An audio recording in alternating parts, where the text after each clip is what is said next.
90 hari itu masih seperselibutnya daripada batas itu. Jadi kalau lihat fakta-fakta ilmiah seperti itu, rasanya hidup ini aman-aman saja. Aman aja ya Prof ya. Selain dari yang begitu, ada lagi ibu bapak-bapak pernah lihat thermal paper ya, yang untuk nyetak.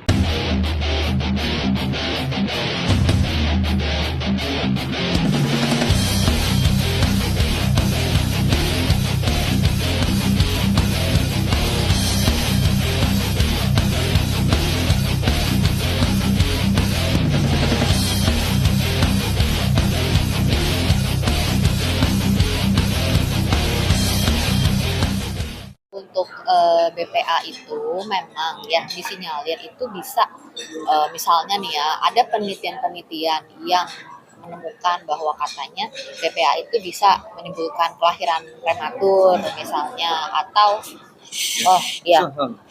bisa menimbulkan kelahiran prematur, atau bisa juga ada yang mengganggu perkembangan otak janin ataupun bayi gitu ya, atau bisa mengakibatkan obesitas gitu.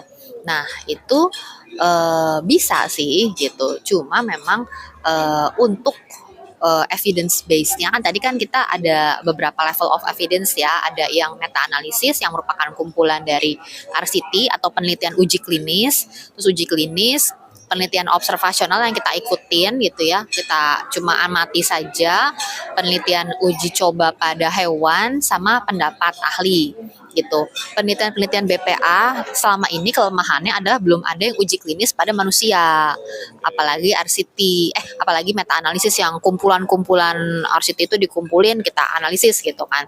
Adanya selama ini kalau paling uji klinis pada hewan, sementara hewan itu kan metabolisme bisa beda dari manusia. Terus juga faktor-faktor yang lainnya itu biasa itu mungkin ada yang belum dikontrol kalau pada manusia ya. Kalau pada hewan kan bener-bener kan lahirnya di lab, semuanya di lab, dikasih BPA doang, nggak ada paparan yang lainnya gitu kan. Tinggalnya disitu aja. Maka itu ada kelemahannya di situ. Sama observasional paling. Jadi kita amati aja nih, oh ternyata nih dia hamil tuh sudah gitu kata kuesioner dia banyak pakai barang-barang plastik lah apa segala macam gitu, atau ya memang atau korelasi gitu ya, jadi menghubungkan, kita cek kadar BPA di kencing misalnya, oh tinggi, terus waktu dia melahirkan oh ternyata bayinya prematur gitu, jadi dihubungkan, itu baru menghubungkan saja, tapi belum ada kayak kausalitas yang pasti gitu, kayak oh pasti nih ternyata nih kalau kalau kebanyakan BPA itu bisa menimbulkan prematur, gangguan pada saraf, tapi memang itu bisa terjadi kalau misalnya langsung dikasih BPA-nya ke hewannya, ya, tapi kan nggak etis kalau misalnya kita melakukan itu kepada manusia gitu. Cuma memang kalau pesan saya adalah memang BPA itu tuh sebagai bahan kimia yang berdiri sendiri itu bisa berbahaya gitu. Jadi kan kalau yang dikasih ke hewan coba kan pasti BPA yang lepas, yang aktif gitu kan. Cuma kan tubuh manusia itu kan ada mekanisme detox tadi ya dari lever gitu. Jadi kalau misalnya masuk ke dalam tubuh, lever itu enzimnya akan mendetoks, akan membuang tuh lewat urin, lewat feses. Nah, 10% itu akan masih aktif, sementara 90%-nya itu akan dibuang ya, bikin jadi nggak aktif terus dibuang. Nah, yang 10% itu ternyata menurut penelitian dicek kalau pada bayi sekitar 4 nanogram lah. Kalau pada dewasa setengahnya 2. Jadi kenapa? Karena enzim pada bayi itu kan levernya kan masih belum matur kan.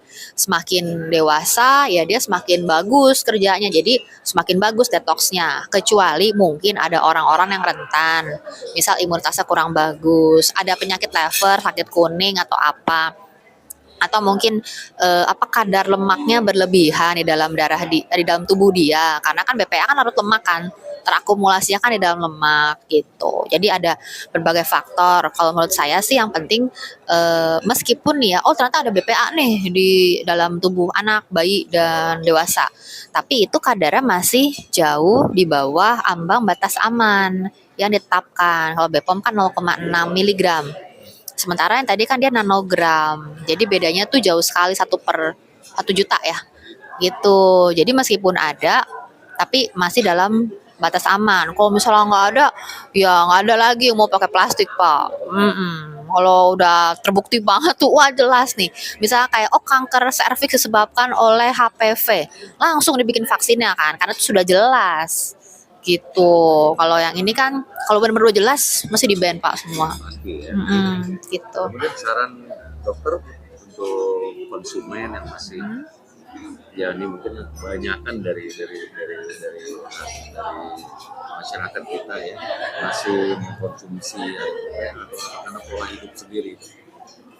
Nah, kalau dokter nyaranin seperti apa sih yang paling umum yang mungkin paling bisa dimengerti oleh Ya, hindari menggunakan wadah kemasan plastik untuk memanaskan makanan atau take away makanan yang panas gitu. Jadi kayak misalnya nih kita beli kuah bakso gitu kan, terus masukin dalam plastik, take away shabu-shabu yang masih panas, taruh kuahnya dalam plastik. Nah itu kan di atas 70 derajat BPA-nya bisa lebih gampang keluar tuh. Atau kayak misalnya nih beli makanan kaleng, langsung aja dimasukin ke microwave atau direbus langsung di situ. Atau ada yang masak apa ya kayak adonan bakso misalnya ya, taruhnya dalam plastik kecil-kecil, plastik klip kecil-kecil, masukin adonannya, terus dicemplungin ke dalam direbus langsung. Nah itu kan direbus kan 100 derajat ke atas kan, gitu. Jadi kayak, nah dari praktek sehari-hari aja gitu, nggak minum dari galon BPA juga tetap kena dari situ. mie yang dimasukkan air panas begitu?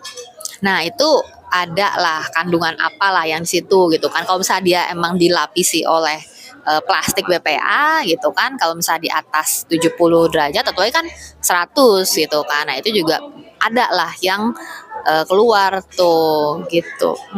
Jadi ya itu satu kan, hindari memanaskan menggunakan wadah plastik, ya pindahin aja ke wadah beling, stainless gitu kan, bisa yang untuk memang khusus untuk memanaskan atau memasak.